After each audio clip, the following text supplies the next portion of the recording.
Oops. Let's do that.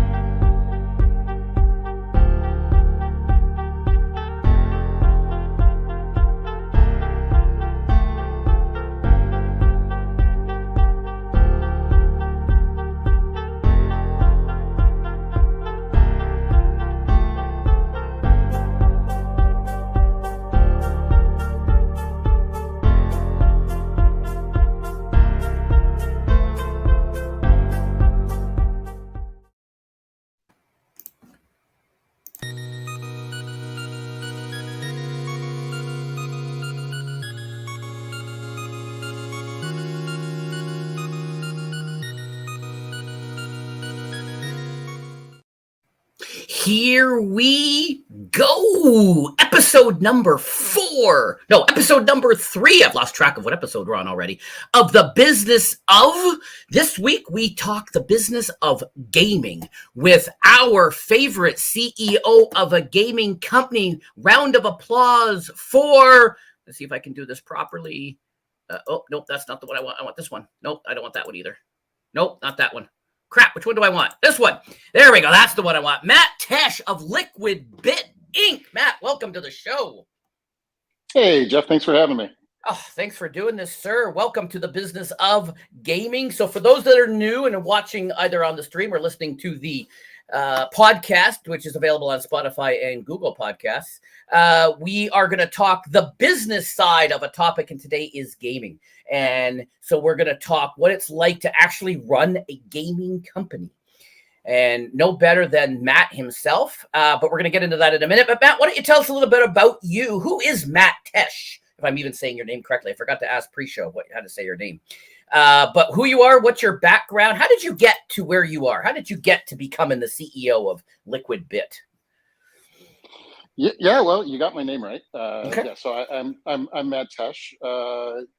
Yeah, it's getting into gaming is weird, man. Like there's a million different paths that you can take to kind of enter the industry. But my path, is as unique as anyone else's. First and foremost, I'm an entrepreneur. I've started, a few companies. Had some successes, had some failures. But like being an engineer and technologist at heart, I kind of got into the software game probably about 20 years ago ish or so, and then did everything from, like when I was in college, I went through the dot-com boom, and then really went into the app boom, right? When everybody wanted an app. And that's kind of where I found my feet as an entrepreneur. I started a small app development company and slowly grew that company from about 3 people to 15 people, and then merged that with a design company because we were just doing the engineering. Mm-hmm. So we merged it with the UX and UI team that did company that did, all of the user experience. And we grew that to about 60 people. Oh, wow. And this is a really quick story, right? But that was actually acquired by Salesforce. So Salesforce.com bought our, at that time, mid-sized studio that was building and designing for anything with a pixel, but the vast majority of what we were building were mobile applications at that time, because that was the hotness, during those days. Mm-hmm. But after we got acquired by Salesforce, went into enterprise software, and I enjoyed my time there, but it was different. I was looking more for software that I could present to consumers versus enterprise businesses. So you went to work after they acquired. You went to work for Salesforce. I went to work after they acquired us. I went to work for Salesforce for a year. Okay. Yep. I think it was 1 year to the day. Wow. And when I left, it's kind of like, well, what do I want to do here? I want to continue making software. I've done the enterprise side of things. I've done the mobile app side of things. I really want to make software that I can get into the hands of consumers. I want to make software that's not immediately going to go freemium, right? Because that's basically where the App Store went, right? Everything went freemium, right? If you weren't free within app purchases, it was a disaster, right? and I wanted, and this is actually, part of our motto is, make software that elicits an emotional response, right? Like, you really get a buzz out of when people are hooting and hollering playing a piece of software that you wrote, right? Like, and you're not going to get that in enterprise software.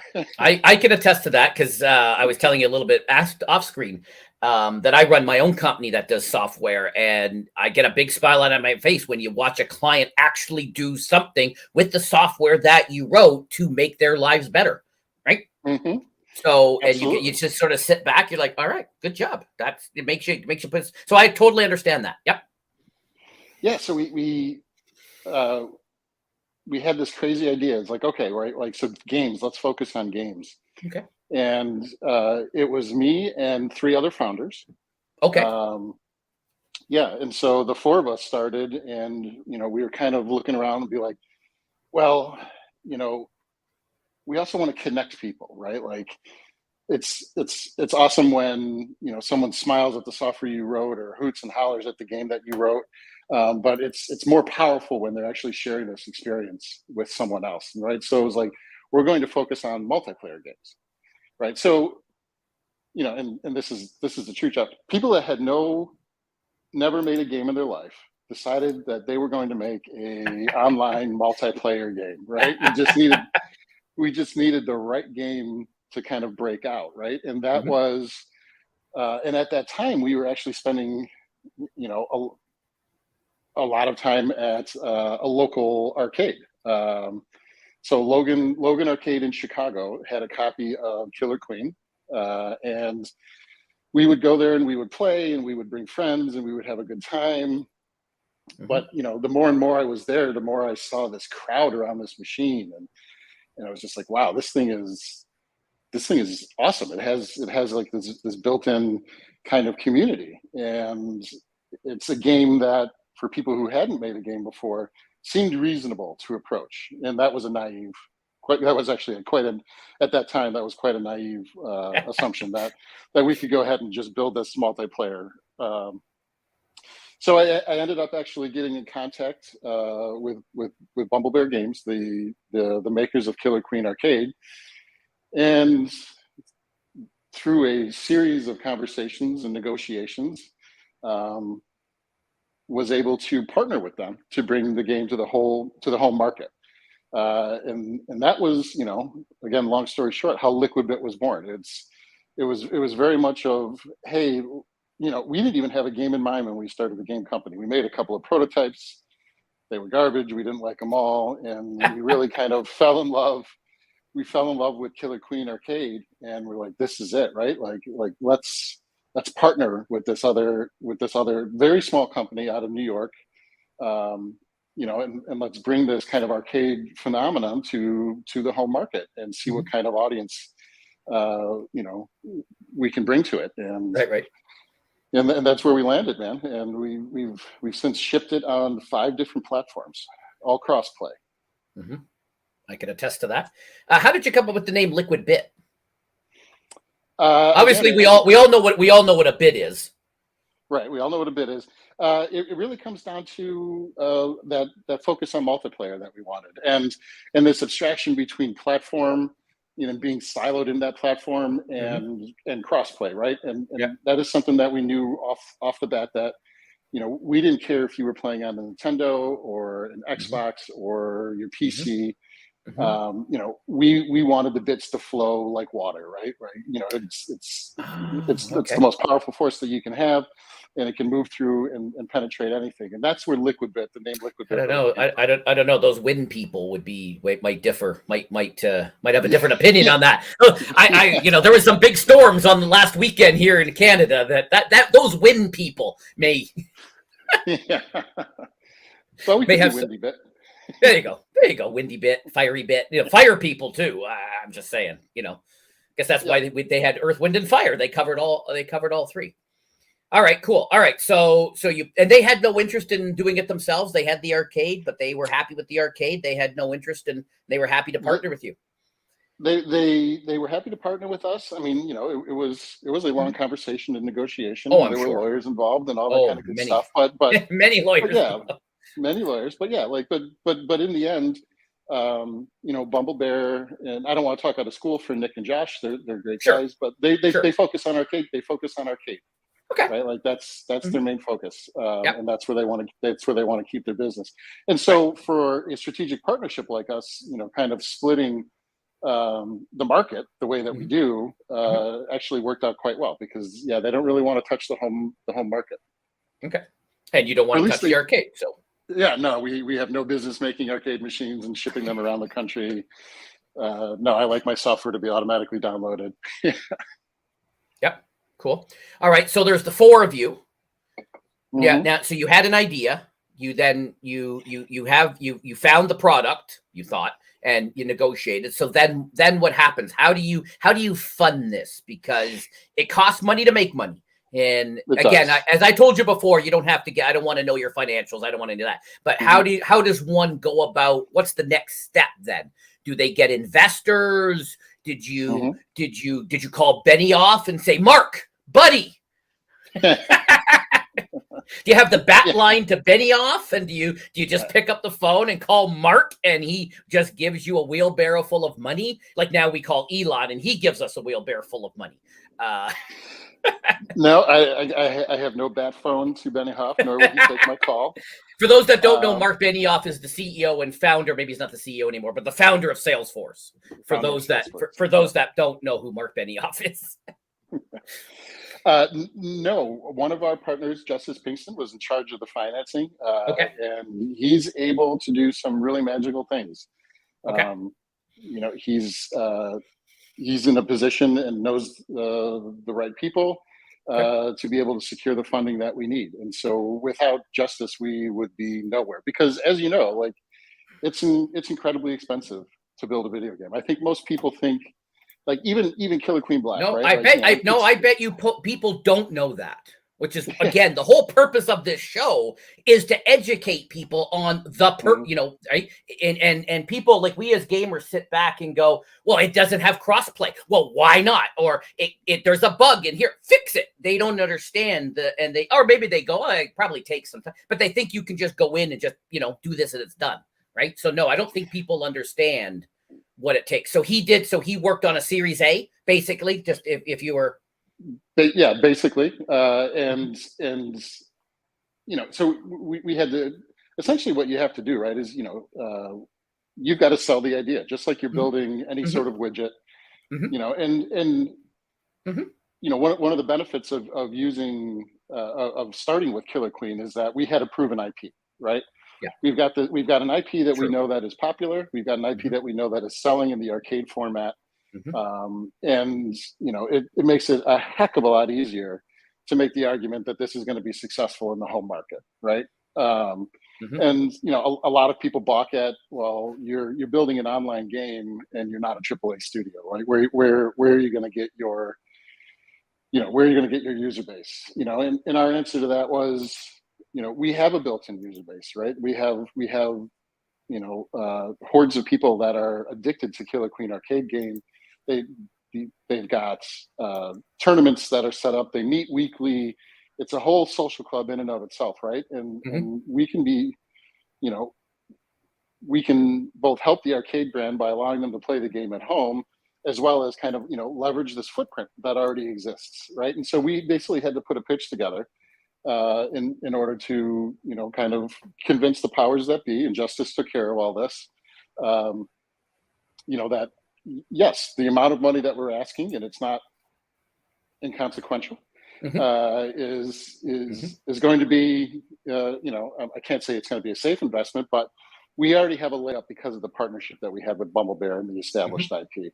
Mhm. But yeah, I mean, like, what I was going to say is, even a game like Killer Queen Black with pixel graphics and retro, it's very Mhm. retro, and Mhm. that's Mhm. obviously on purpose. It's the art style that we chose, and Mhm.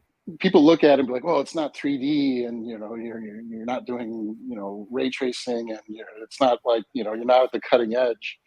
You're not using And Unreal Engine 5. you're not using Unreal Engine 5. Absolutely right. And and the argument back is it doesn't matter, right? And in fact, 3D can actually be a little bit easier than making a pixel game.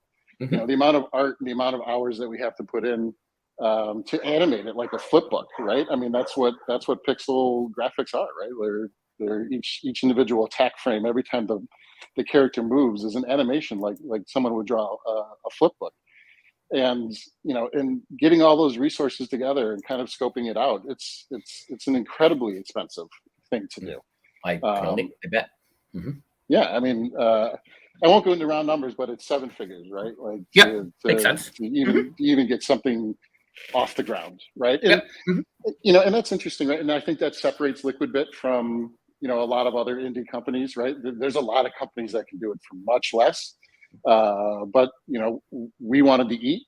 We wanted this to be our full-time jobs. We wanted to have financial security.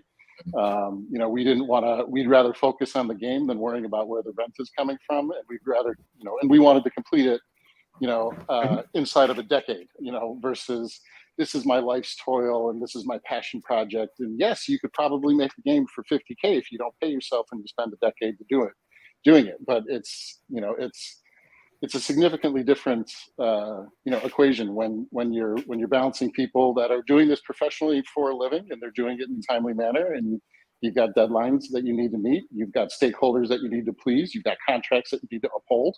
You know, these are all the things that, you know, we really needed to consider. And yeah, go ahead. No, I was going to say, and if you watch the show like Shark Tank, you know, some of them are only doing it part-time, and those guys, you know, if they're going to invest, you know, $100,000 or, you know, $250,000, $300,000, they want you to go full-time. They don't want it to be the thing you do at nights and weekends. It's great to start out, but at some point, right, you've got to make that if you're going to make that your job. If you want to make it, you got to make it a full-time. You've got to be able to, but you also got to be able to feed your family. You got to be able to pay the rent. You got to be, and that's why some places fail, is they just can't secure the funding, they can't do whatever. All right. So there was the four of you. Who was your first hire, if you will? I'm not counting you, you know, you four, because you guys are the founders. You guys have that founder tag. So then who do you go first? Do you go programming? Do you go art? Do you go? Well, you know, so of the four founders, there's myself, who kind of wears every single hat. You know, there's Justice, who is our financial wizard.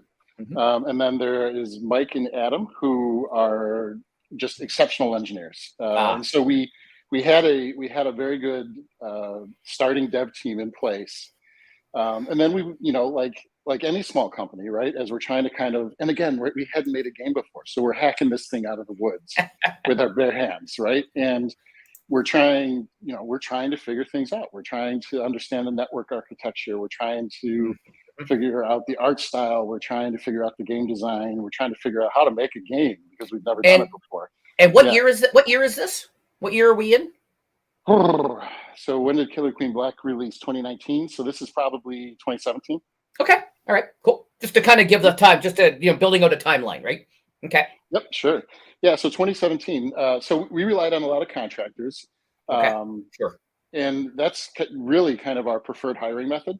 Okay. Is bring them in as contractors, and then, you know, when the time is right and all the stars align, if they're interested, bring them on as full-time employees. And that's what we actually did. Our first actual employee outside of the founders was Jackie. So yeah, you know, our first quote unquote, you know, employee at Liquidbit. Yeah. And she is here. She is here in the chat. So she is here, and I know a lot of people know her and love her. So Single Mac, I may have said that wrong, says, "Are you a game developer?" So this is what we're trying to find out. So turns out he's not a game developer. He's trying to figure this part out. Yeah, I mean, and you know, I think you could call us, you know, call me a game developer now, sure. But you know, when I put my name in the credits of our titles, like I've got a little bit of development in there, a very little bit, but I'll give myself development credit. But really, what I do on a day-to-day basis as the CEO of Liquidbit, as it comes to games, and you have to realize, right? Like, there's a lot more that goes on in a company, and this is the business of, than just building the game, right? But let's put that other stuff aside for right now to answer this gentleman's question. I'm a producer is really how I consider myself, right? We have game designers on staff, we have artists on staff, we have engineers, we have audio people. Oh, great You audio. know, Yes. yeah, I mean, yeah, and that's the cool thing about gaming, right? Is that it really takes all these disparate, fields of expertise and combines them into a piece of art, right? But as a producer, is really how I kind of, classify myself as I'm constantly checking in with all the teams, right? Like, okay, where are we at with art here? Okay, well, that art will be ready in 2 days. Engineering will be able to actually get that into the game. That will line up. Just making sure the trains run on time, making sure that all the different components of Liquidbit are Mhm. talking to each other, Mhm. putting the pieces together, Mhm.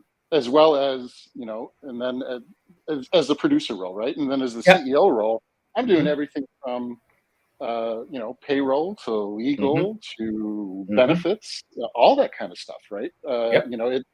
It doesn't go away. In fact, it just adds up more and more as the company gets bigger and bigger. Well, you make a good point. You got to figure out when do you want to go from contractor to employees, because then you've Mhm. got payroll tax. I know Yep. that from the Canadian side. I can't imagine what it's like on the U.S. side. I don't understand the U.S. health system at all. Coming from Yeah. Canada, we pay our taxes and everything is free. Um, so I don't understand but that's got to be a huge piece. Then you got to you still have investors, you got to still do financial statements, you still have to make sure there's money coming in, you've got to, yeah, so there's all sorts of those other sides of it that with those hats. So you're probably which is why I appreciate you taking time out to do this, because I know what it's like to have a lot of people pulling at you, especially people want enhancements to the program. Mhm. People something doesn't work right. It could be an undocumented feature. There are no bugs in games or software. They are all just undocumented features. That's Let's right. just let's just say that right now. There are no bugs. There are no bugs in any software. As Matt and I would say, that's just an Yeah. undocumented feature. Yeah, that's just an undocumented feature. Yeah, you're not seeing it right. You're not seeing the art behind that bug. Yeah. Exactly. Exactly. All right. So 2017. So when did the first sort of something that was like something that's playable? When would that? Because you That got the was whole probably. you got the whole software development life cycle, which you're sort of starting to explain, Mhm. right? Because you got Yeah, exactly. Yeah, yeah, exactly. Right. And we and again, right, like, so for Killer Queen Black, we had this awesome base IP to work with, right? yeah. But then it really became a question of, was like, well, for those that aren't familiar with Killer Queen, the arcade game, it's a 10-person cabinet. This thing is huge, right? The footprint that it takes up in your local arcade is absolutely massive. And we had to sit there and say, okay, well, how do we make this work on a screen that could be as small as the Switch, right? If you're playing in handheld mode, because the screen on the Killer Queen arcade cabinet, I don't know how big it is, but it's huge, and you're standing about a foot and a half, from it, and it really kind of allows you to see the action that's going with 10 people all bouncing around the same screen. We did a quick test, of what that would look like, um, on the Switch, and it was just madness, right? Like, my whole point here is that we had to go through quite an extensive requirements and refinement exercise to be able to say, okay, well, this is what the arcade does. How do we actually make this for the home console when we have no control over the size of the screen that they're going to be using it on, right? And we've got to basically adjust everything to make sure that they can use it on, you can be played via controller versus your analog stick and your buttons on the arcade cabinet. And oh, by the way, yeah, it also has to be played on a Switch Joy-Con. Yeah. When you don't have them in dual handheld mode, you only got 4 buttons, right? So how do you So I adapt it to found that, a I right? found an I found an image on the Killer Queen Arcade's Twitter, There it is. Yep. something like that, right? So Yep, that's it. That's the 10-person cabinet. So 5 people would sit on the yellow side, and 5 people would sit on the blue side, the golden side and the blue side. Yeah, and they can be either arranged like that or they can be arranged back to back. But either way, it's an enormous installation. Sure. And so we were basically taking that and saying, all right, what are the changes? What are the requirements? And what are the concessions that we have to make to be able to bring it to the home market? And then equally, what more can we do, right? Like, so if we've got concessions, a perfect example would be most game consoles only allow 8 controllers to connect. So if you want to play the game locally, we couldn't even do 10 players right off the bat, right? So we've got to narrow the scope down to 8 players simultaneously. Like right off the bat, there's a big concession that we have to make. Right. What does that mean for character size? Can we make the characters bigger now that there's less of them so that they're easier to read? Mm-hmm. What does that mean for the maps that we have to create? Can we make them more dense? Or can we open them up more? And again, we played with all of these different variations as part of the game design process. As well as, how do we actually deal with the network latency, right? Like it's a twitchy game to begin with, and we need to be able to essentially have an authoritative server because we wanted the game to be able to be played competitively. We didn't want to go the peer-to-peer route.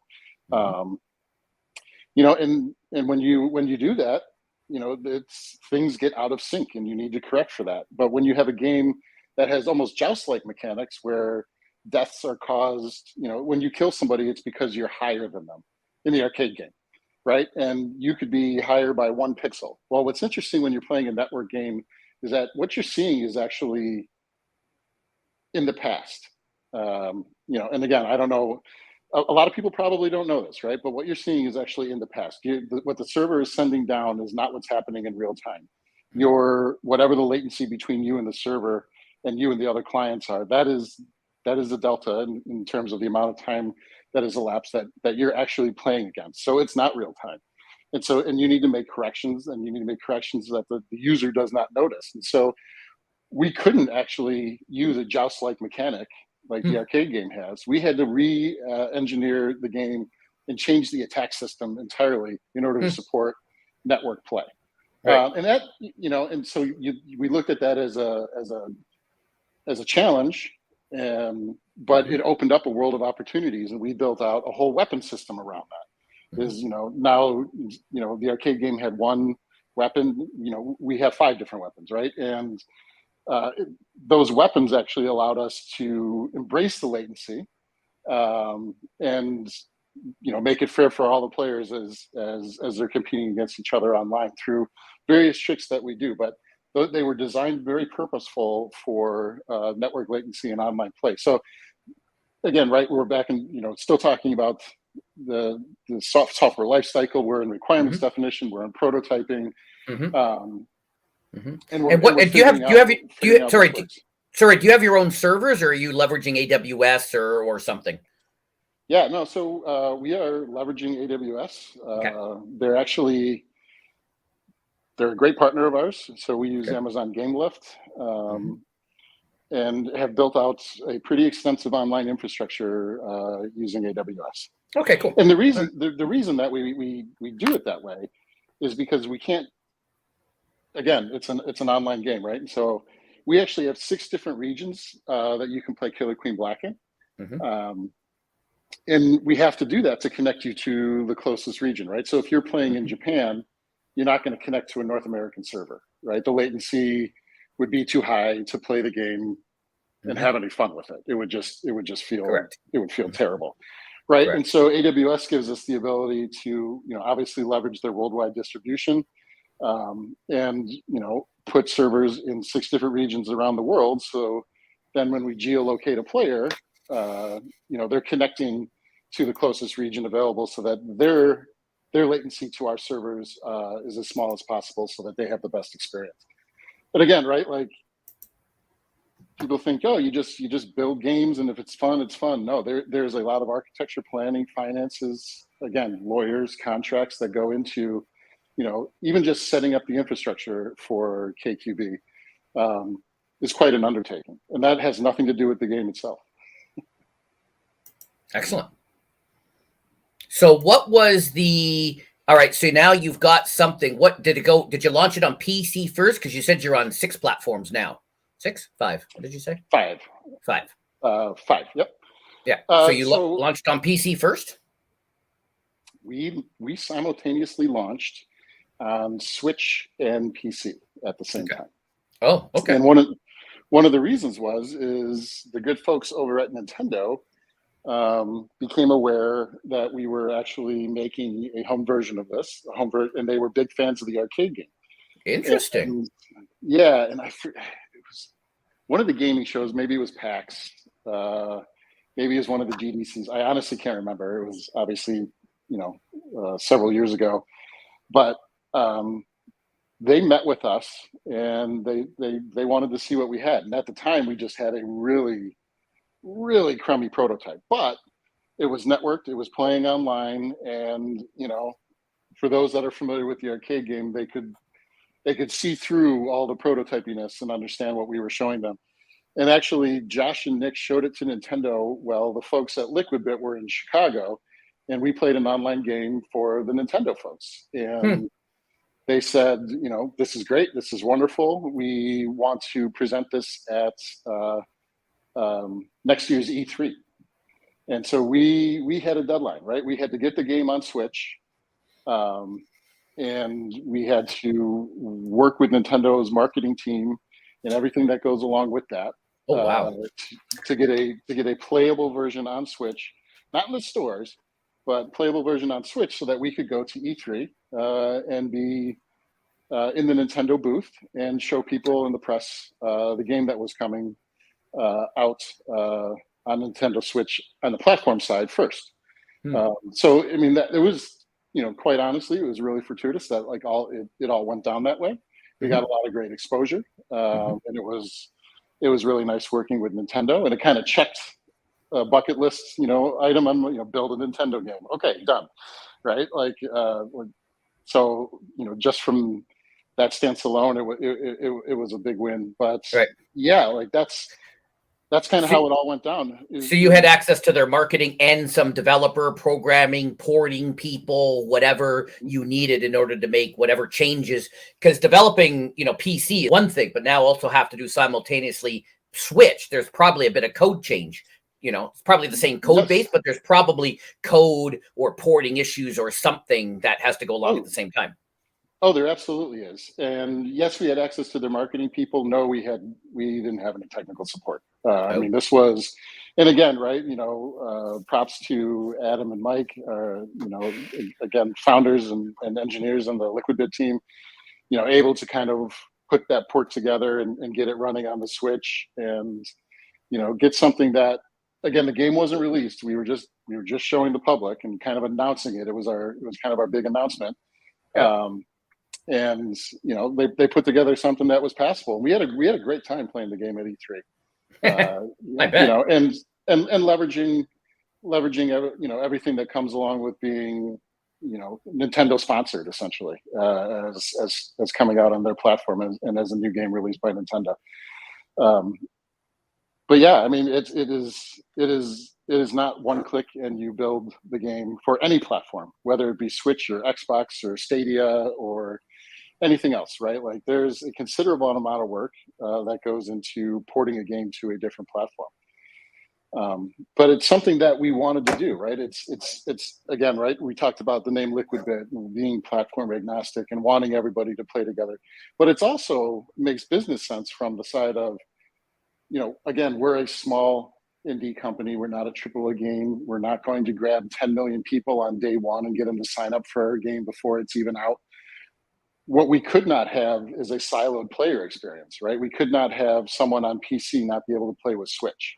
We needed everybody to be able to play in the same sandbox just to have enough players, right? And we've continued that, porting to Stadia and porting to Luna and Xbox and being on Xbox Game Pass. All of those systems, allow cross-platform play and cross-platform voice chat. And it's not because we want to be cool. It's because from a business perspective, right, we understand that player base and active online concurrent users is incredibly important, and we had to build that into our engineering plan. Right. Okay, so then you had PC and Nintendo playing at the same time, and then you went to then you went to Xbox and PlayStation. Oh no, you're not on PlayStation. We are not on PlayStation. No, that is the one we did not port to. Yeah, and so Nintendo and PC, and then we went to Xbox and was on Xbox Game Pass. Followed by Stadia, and then followed by Luna. I believe that's order is correct. Jackie in the chat will correct you if you are incorrect. You have the team behind you that will correct you. So my friends in the chat will hate me if I do not ask this question. So how was it working with the Stadia team and getting it on? And that's where I first met you guys, and that's because you came to Stadia. Oh, Jackie says you are 100% correct. So there you go. Cool. External validation, correct. Gold star for Matt from the boss. Nice. So that's where I first got introduced to Killer Queen Black, was on Stadia. I'm a Stadia guy, so that's how I first got involved. So how was it working with the Stadia team to get the game over there? How is it, for patches and I have to ask those questions because my Stadia friends want to know. They want to know. Yeah, Stadia was a great experience. We've had some terrible porting experiences that I'd rather not talk about, but Stadia was not one of them. Okay. And to be honest, I wasn't 100% convinced of Stadia, right? And then I got it and I tried it and I was like, holy cow, like this is actually really, really decent. One of the things that I really, really liked about it was I don't have to wait for a game to download, right? I can just press a button, play a game, whatever's on Stadia Pro, like go ahead and grab it, immediately start it, realize within 15 minutes, like, am I hooked or am I not hooked? Correct. And then move on if I want to move on, right? Correct. So that wasn't really a really compelling aspect of Stadia, but I still wasn't convinced that a game as twitchy as Killer Queen Black would work well on it. But through conversations with the Stadia team, and again, just excellent, technical and architecture deep dives by the engineering team at Liquidbit, we were able to say, yeah, actually, their hardware, their software, their APIs, they do a lot of really cool things with latency. They do a lot of really cool things, with the controller connecting individually and not through the actual Stadia component that's connected to your TV. Like, we think we can make this work. And, we deep dived into porting the game over. And for us, again, being cross-platform, we have to run our own backend that has everyone's unique user IDs. We can't rely on Xbox's user system, and we can't rely on Google's user system, right? Like, we actually have to run our own piece of middleware that kind of connects those two things to be able to play cross-platform. Yep. And so for us, especially with Stadia, the game built fine, but it's basically extending our authentication and friend architecture, to support a new platform that takes the most time. And I don't remember exactly how long it took, but I remember being incredibly pleasantly surprised when it was wrapped up. And so building a game for Stadia, even with having to kind of still fill out that middleware where you're connecting different login and authentication systems, was easy. Cool. I don't want to say easy because I don't want to take credit away from the engineers, but it was not as much of a chore as some of the other ports that we've had. That's for sure. Oh, that's good. Okay, excellent. All right, cool. All right. So now, so that launched in 2019. So now and then I think you were 2020. I think you went to Stadia. I can't remember exactly either. So we and Luna. So and again, right? Like we're skipping over a lot. I think we had 13 patches in that first year alone.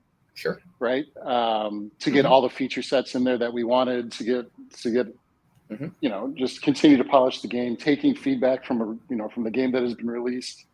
You know, Jackie's filtering it through the community. We're ingesting it. We're figuring out what's doable, what's not doable, what we agree with, what we don't agree with. We had 13 updates to the game, I believe, in the first year, right? And that was really kind of our main focus. So while we were still on one a month. That sounds that sounds cool. One a month.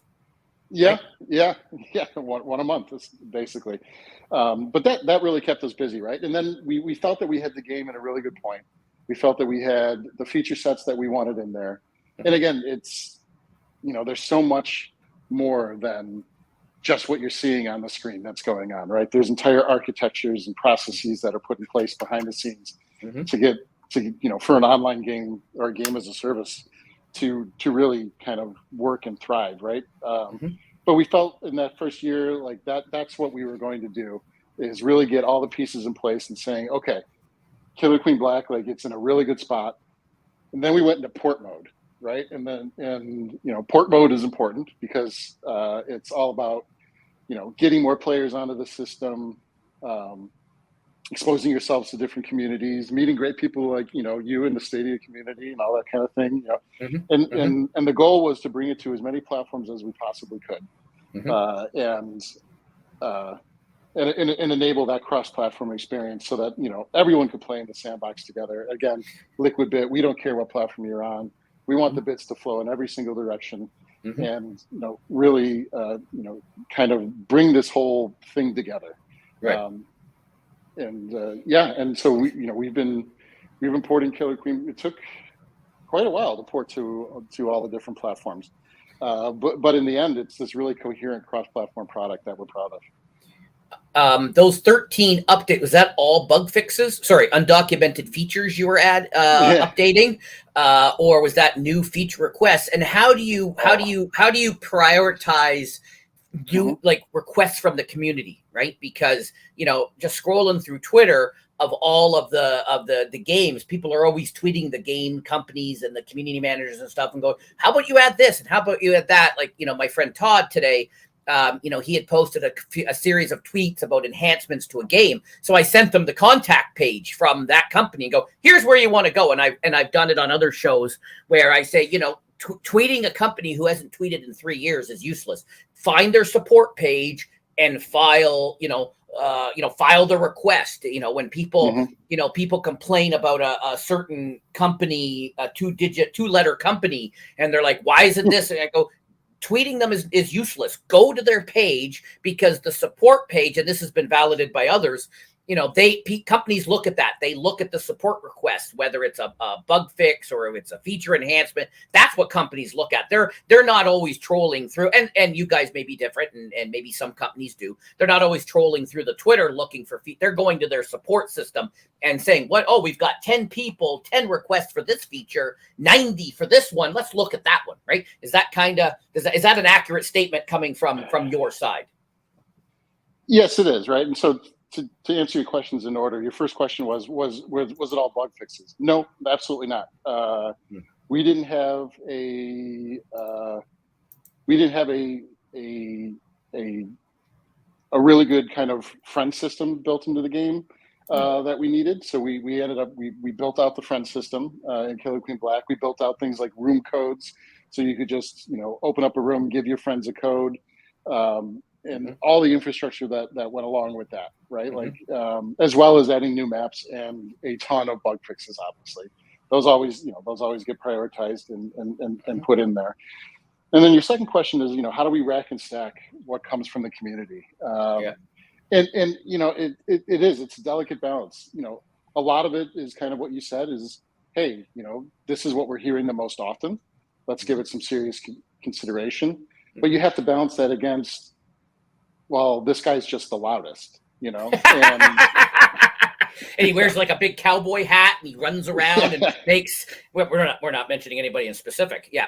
But yes, exactly, right. And you know, that's kind of the process, right? Is okay, have we heard this more than once? Have we heard it multiple times? Have we heard it from multiple people? that we heard it from multiple people that we don't usually hear from, right? Because there's again, right, is, you know, there are, the community is fantastic. There are, you know, and people can get really involved in your game, which is what we wanted, right?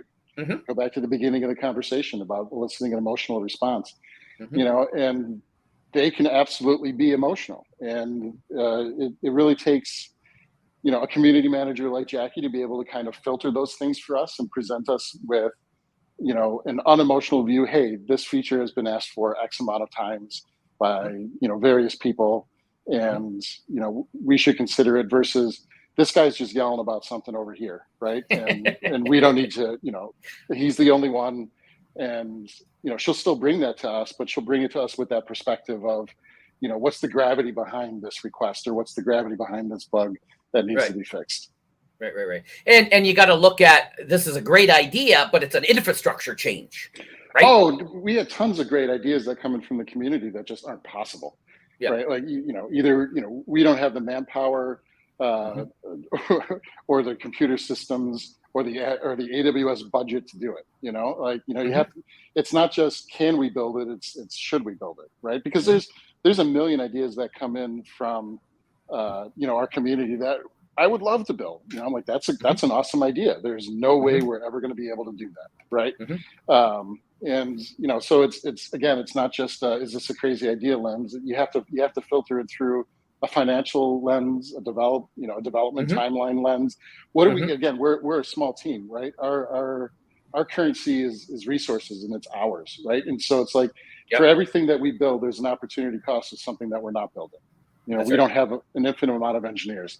And so everything needs to be filtered like, well, if we want to build that, we probably have to delay this. And those are the trades that you have to make, right? And that's kind of why we call it, like, you know, basically like racking and stacking, the prioritizing of, you know, the influx of requirements and, you know, wish lists that are coming in, versus bug fixing, versus infrastructure things that we're doing on the back end that nobody even knows about. Right? You know, and, of course. And that's where you really kind of have to balance between it all, right? And so, to, again, something you said earlier is, you know, players can be like, why aren't you doing this? Why aren't you building this? And it's because we are busy. We are building a lot of things. And the vast majority of it, you know, the game, you don't see. You don't even see. You don't see. The game is the tip of the iceberg. What you're playing is the tip of the iceberg. There's an entire infrastructure underneath that supports it.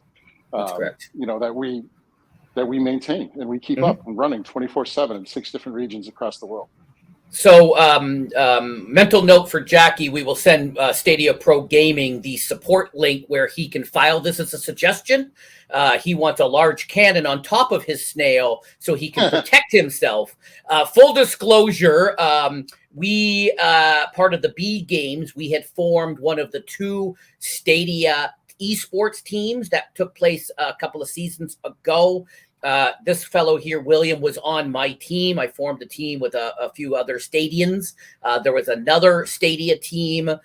We played the very first game of Killer Queen Black for the Stadia community in the B League, which was quite exciting. It was quite interesting when the commentators, because a lot of the games were commentated and they didn't know how to say Stadia. They kept calling it Stadia. Some of them didn't even know Stadia was a thing. Some of them didn't even know Stadia was even on Stadia. So the first couple of games, it took some of the people commentating. But I also want to say that the community itself welcomed us with open arms. I can remember, let me get rid of his comment.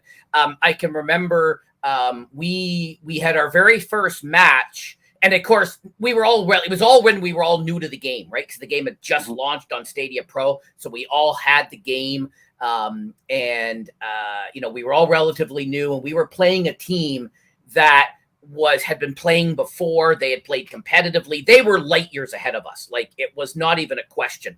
And I was the captain of my team, and, you know, the other captain reached out and said we were playing, and she goes, if you ever need help. And I said, well, I'm streaming the game. We're going to be practicing. She goes, if you want us to help you, we will. And so while I was streaming the game, and us playing, they joined in because it was cross-platform. We had the chat going. They were teaching us how to play the game while I was streaming. So I was trying to also stream, entertain the people watching, but also listen to them. So they were teaching us how to play and giving us tricks and say, don't do this and make sure you do that. They were playing us in the first game, but they knew they were going to wipe, they were going to clean us up, which they did. But they were very welcoming, and I still remember that. And they came back a few times and said, if you guys just want to have a practice, we'll jump in and set up a room, and we'll come in and we'll help you. So that was, I can attest to how great the community was. They didn't know us, but they welcomed us. They said, oh, we don't know anything about Stadia. What is the Stadia thing? What is this? Actually, they kept calling it Stadia. What's the Stadia thing? And it was great. So I still remember that. It was, so how many people do you have working for you now? How many, both full-time and contractors? We are. And you can use round numbers. I told you before, very detailed, but vague. Yeah, no, it's very detailed but vague. Yeah. Great. No, we're about 8 people, and it fluctuates, right? 8 people full-time, but there are contractors that work part-time for us on the art side and things like that. Sure. But yeah, I mean, it's still a very, very, very small team, that handles everything.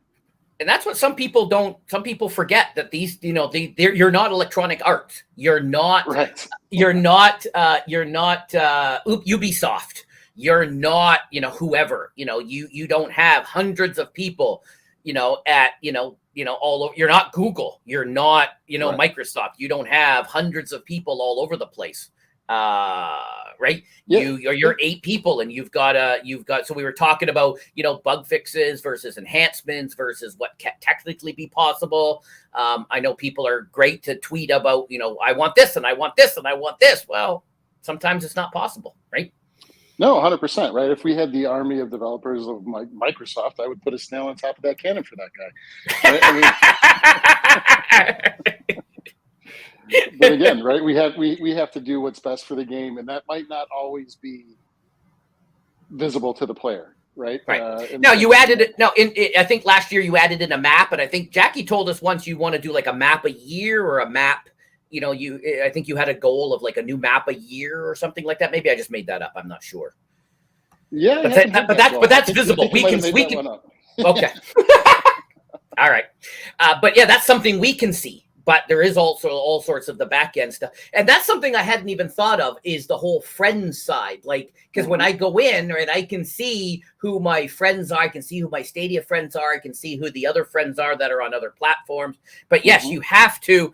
So you have to work with all the different, like Stadia, Luna, Xbox, all their friends lists, their APIs to be able to pull that in.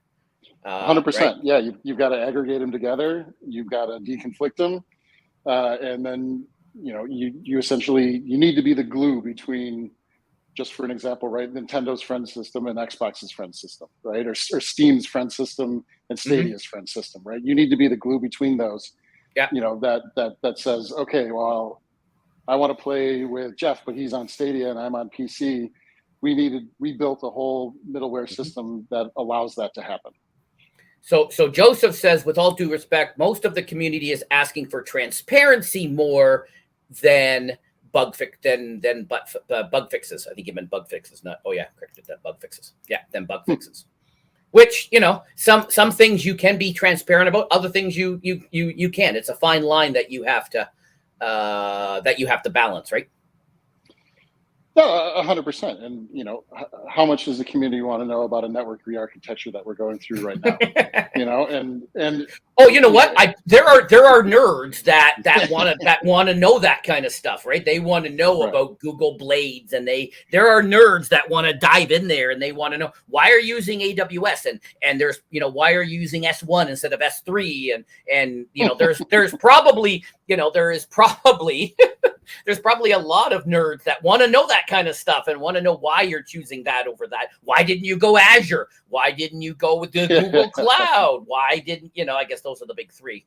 Why didn't you, And then he says, to be honest, a lot. And he says, we honestly do. We are obsessed with your game. That's great to hear, Joseph. And welcome to the show. So yeah, I can only imagine what it's like for you and your team to kind of balance all of those things. Yeah, it's a juggling act. It's a constant juggling act, right? And as a studio, our goal is to stay alive. Our goal is to keep making games. And we're constantly, if we're not putting out fires, that's when we actually get to produce. And yeah, it's hard being eight people, but it's also incredibly fun to kind of be in control of your own destiny, create a product that people are excited about. Like Joseph, that was great to hear. We really appreciate that. He also wants to see behind the curtain, and I'm not sure I always want to see, but like I don't know how they get the Caramilk inside the Caramilk bar, but I don't think I want to know. I don't think I want to look behind the curtain to know how some things are done. So in some cases, I don't know if that's true in my case. Again, that's just my own personal use case. I always don't want to know. I just want to know that I can boot it up and I can play, and I can either find people to play with. I can play with the bots. I can't even imagine. I sometimes, we did a community day last month. I guess it was earlier this month, and where I was playing Stadia, playing Killer Queen Black on Stadia. And I sit there and I go, how do you program bots? How do you get the bot to know what to do? And when I play other games that have bots, I'm like, how do you program a bot to know what to do, the right thing? Sometimes I sit back as a product developer wondering how you would program that sort of thing, right? You don't have to get into it. I just thought these are questions I often sit when I'm playing a game. I'm like, wonder how they do that? But yeah, well, that was immensely challenging. Again, with no previous AI experience, the team dove into that, and yeah, I mean, without going into a ton of detail, it was an immensely challenging thing and something we're still trying to get right. Right. I'm not going to get into the community side of it. I know you've got a great community, you got a great community manager. But yeah, the world is full of trolls. There's Joseph who loves your game, and I love your game. And I know a lot of the Stadia people love your game, and it's loved around the world. And you've got the whole B League. Like, you have a whole league dedicated to your game. Like, I can't imagine in 2017, when you guys were sitting there at the dinner table figuring this out, that you thought there'd be an entire league based on your game.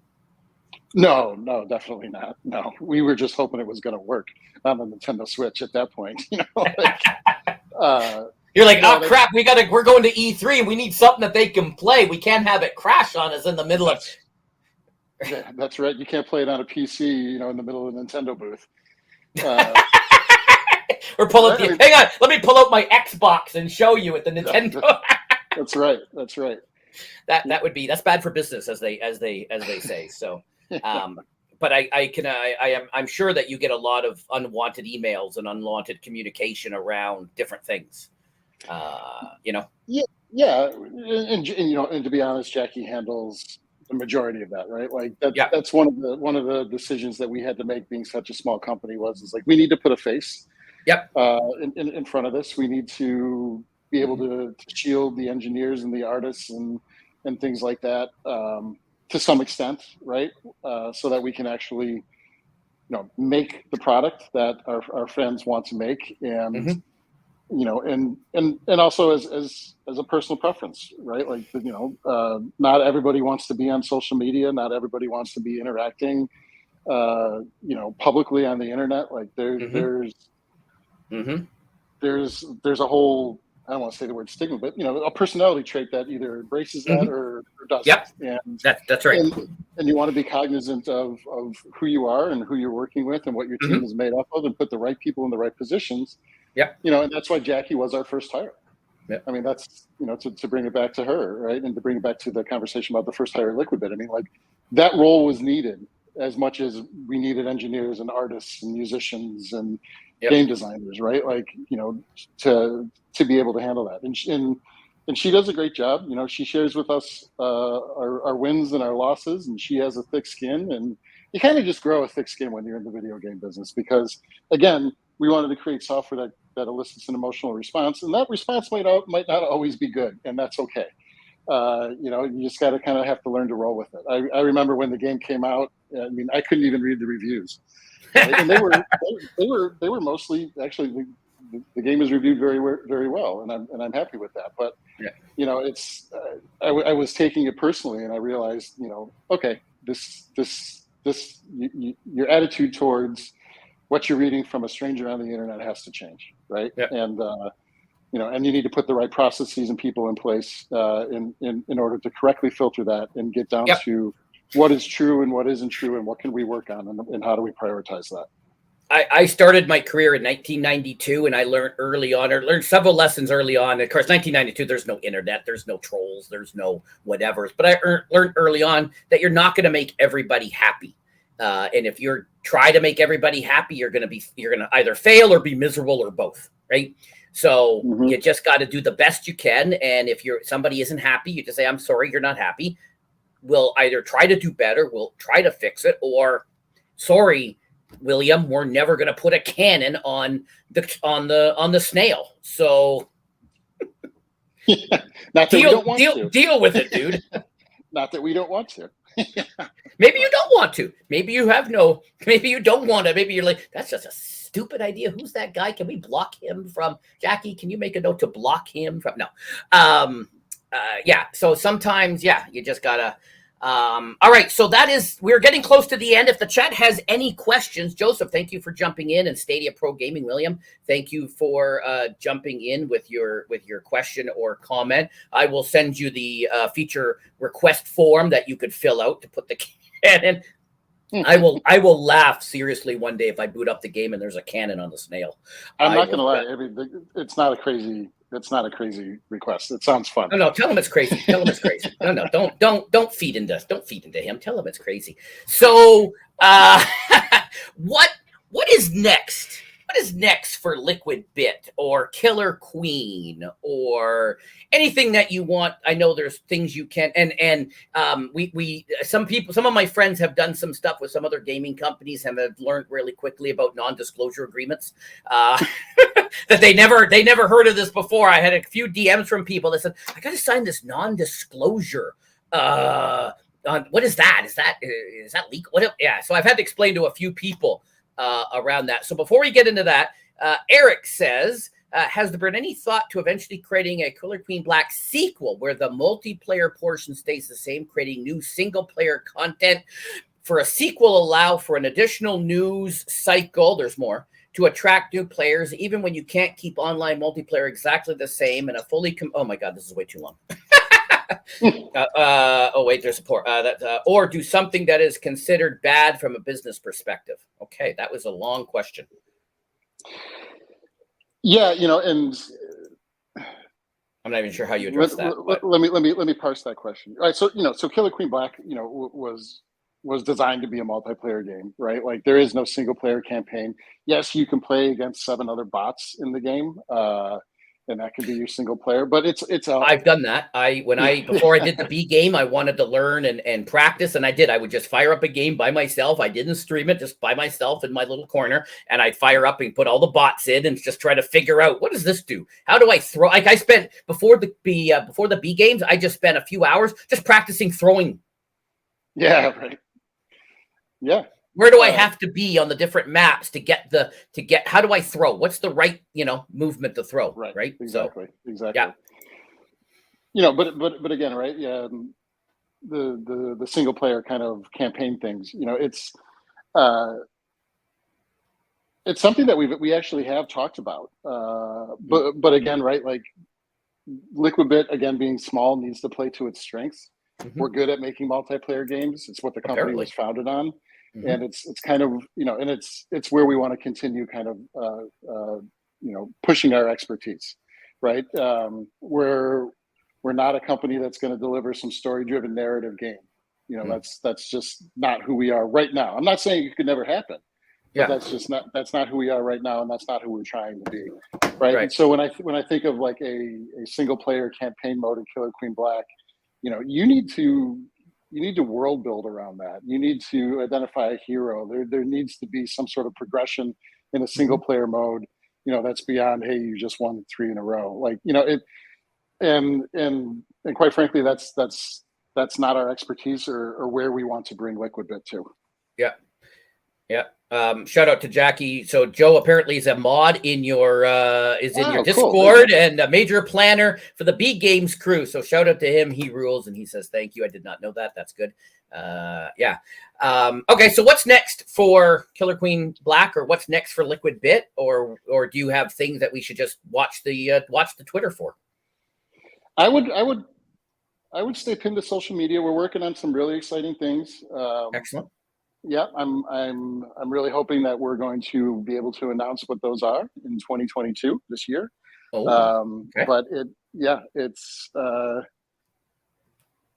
guess I can't really say much more than that, except I'm super excited about it. I hope our fans are going to be super excited about it, and we'll take it from there.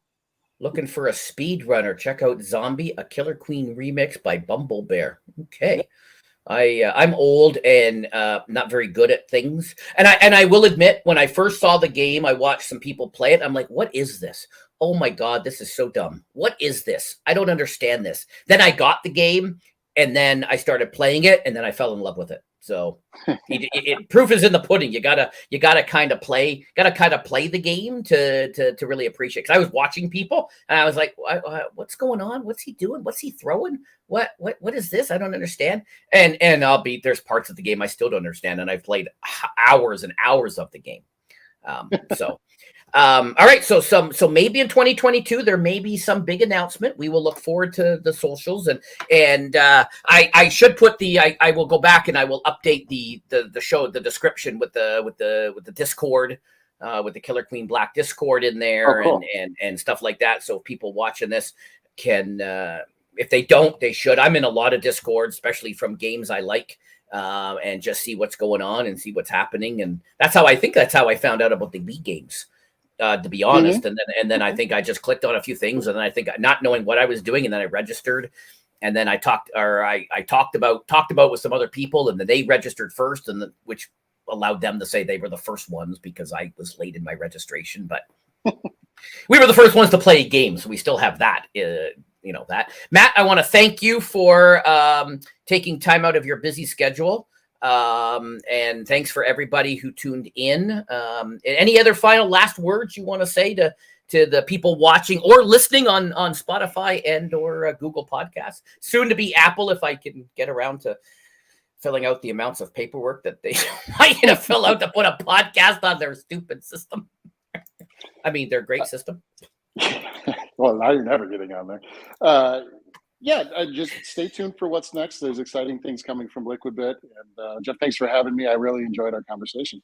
I enjoyed it. I immensely enjoyed it. Thank you for tuning in. Thanks for everybody for joining in. This is the business of. Every week I'm going to cover off different topics. I've got topics coming up in the future, so stay tuned to my channel and tweets for when these yet to be scheduled. Everyone's just so busy in May, June. Everyone's just so busy with conferences, and everything's opened back up again. So now lots of people I'm talking to are going out and doing events and things like that. But I've got one coming and more sports stuff, talking USFL. I'm going to be doing stuff on crypto and NFTs. I need somebody to explain to me why I can't just print the picture out as a JPEG and stick it on my wall. Why do I have to buy an NFT? I need somebody to explain this to me. And I know I'm not going to get you to explain that to me, Matt, but I need somebody to explain to me why I can't just print out the JPEG. Why do I have to buy it as an NFT? These are life's mysteries, Matt. Things I just don't know. But yes, be safe and wear a mask. I still wear a mask everywhere I go. I'm one of the few here in Canada, but hey, whatever. Thanks everybody for watching and listening to the show. We will be back with the next episode soon. Thanks again, Matt. Just hang on a second, and as I end the show. Thanks everybody, and we'll see you soon.